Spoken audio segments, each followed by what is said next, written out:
Assalamualaikum warahmatullahi wabarakatuh. Perhatikan bahwa hampir di semua tradisi mistik agama-agama, api dan cahaya itu selalu jadi simbol ketuhanan. Tidak cuma Zoroaster. Jadi tidak luar biasa kalau mereka dalam ritualnya menggunakan media api. Jadi kalau di Hindu itu api disebut bahkan jadi dewa, namanya yang Agni. Nabi Musa waktu dialog sama Allah, ilustrasinya ya kan, Allah menampakkan diri itu api. Kemudian Isa atau Yesus juga pernah menyebut, kenalilah kerajaan Tuhan dan Tuhan dalam dirimu, dan simbolisasinya api dan cahaya. Ayat Al-Quran juga banyak yang ngomong simbolnya Allah itu cahaya. Allahu nurus samawati wal ard, itu kan cahaya. Bahkan disimbolkan semacam pelita. Masalu nurihi kamiskatin fiha misbah al-misbahu fi zujajah, dan seterusnya. Jadi api dan cahaya.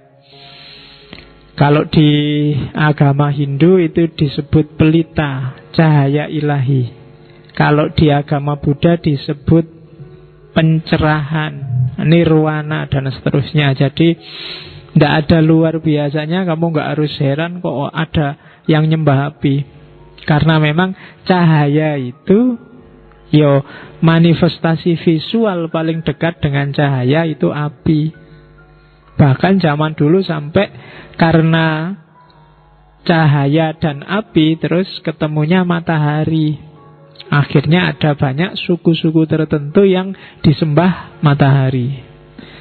Bukan urusan kok bodoh banget ya matahari itu bisa apa, kan harusnya yang menciptakan matahari kan gitu.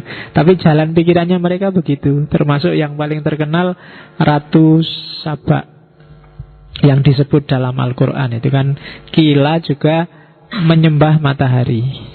Sebenarnya fokusnya pada simbolisme api dan cahaya, termasuk beberapa agama Jepang.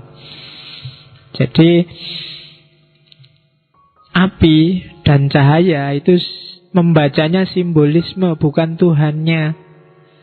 Jangan disebut orang Zoroaster menyembah api, enggak.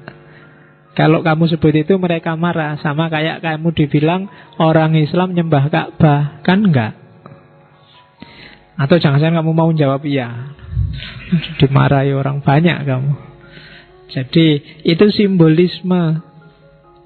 Karena mereka punya Tuhan sendiri, kita punya Allah, mereka punya Ahurmas. Oke. Secara umum ajaran-ajarannya Zoroaster, yang pertama adalah kebebasan manusia untuk memilih. Bebas mikir, bebas milih. Jangan salah, ini maju sekian ribu abad. Hari ini masih banyak orang yang tidak percaya dengan kebebasan manusia. Tapi jauh sebelumnya Zoroaster sudah bilang bahwa hidup ini ada baik, ada buruk, ada gelap, ada terang, dan manusia silahkan milih. Ada kebebasan. Oke, jadi setiap orang bebas untuk milih. Silahkan. Kalau kamu baik, itu pilihanmu sendiri. Kalau kamu jelek, pilihanmu sendiri. Jangan mengkambing hitamkan Tuhan. Kan kita sering Tuhan jadi kambing hitam. Apa-apa, ya sudah takdirnya gini Pak, sudah nasnya kayak gini Pak. Itu mengkambing hitamkan Tuhan. Bahkan katanya orang Zoroaster, enggak, kita itu bebas kok.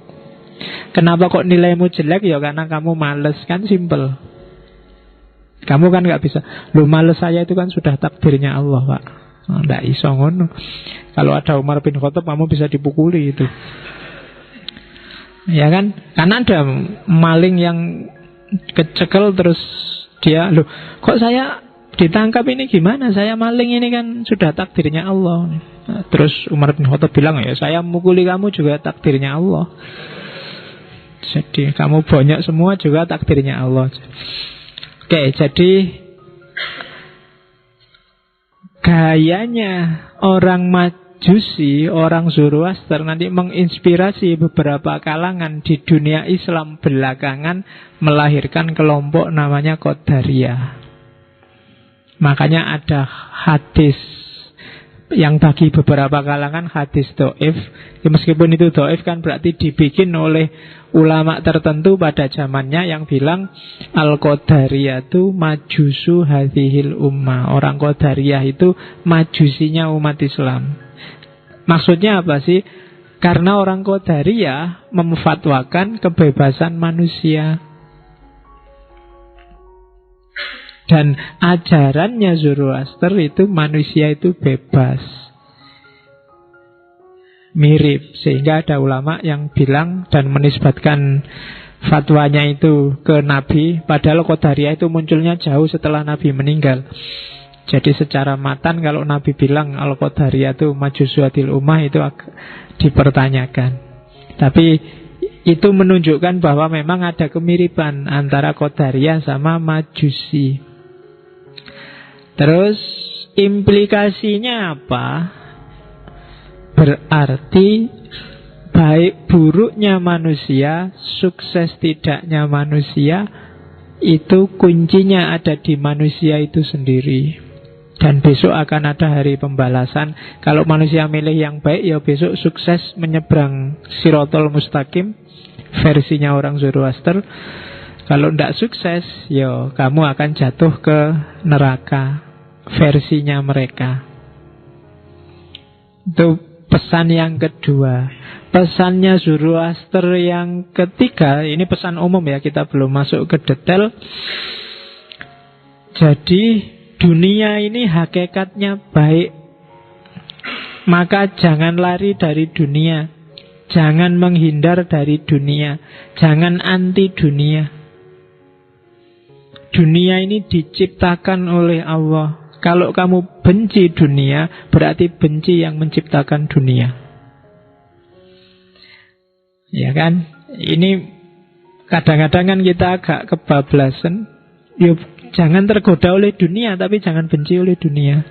Tidak tergoda itu bukan berarti terus benci. Ini yang kadang-kadang kita salah paham. Katanya orang Zoroaster, benci dengan ciptaan berarti benci dengan penciptanya.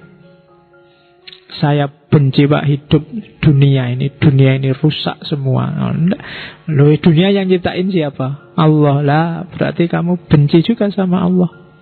Tidak boleh hidup dengan menyangkal dunia.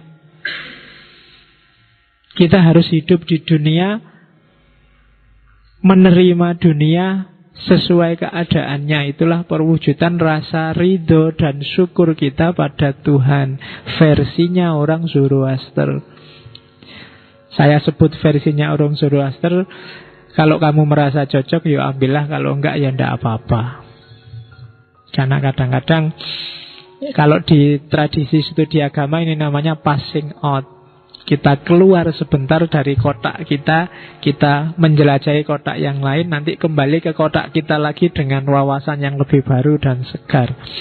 Itu namanya passing out. Tidak apa-apa, jangan takut. Wah, nanti belajar Zoroaster saya jadinya murtad Pak, menganggap semua agama benar. Tidak akan nyampe ke sana, percayalah. Wong kamu belajar ateis Nietzsche kan nggak jadi ateis toh. Kalau urusan malas sholat ya aslinya memang ngono.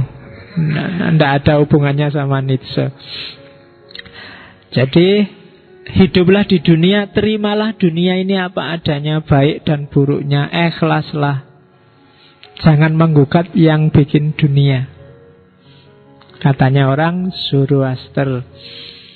Terus karena tadi manusia punya kuasa, punya kebebasan, ya kalau dunianya rusak, ya harus diperbaiki.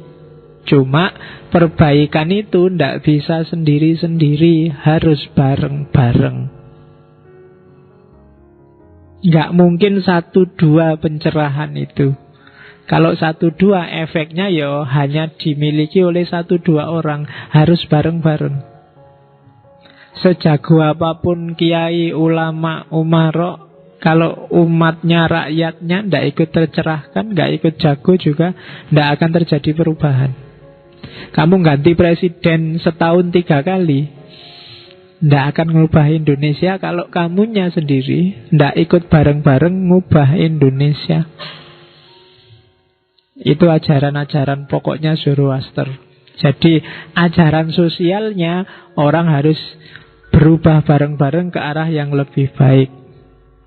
Ajarannya tentang realitas, realitas itu harus diterima, jangan ditolak, jangan melarikan diri dari dunia.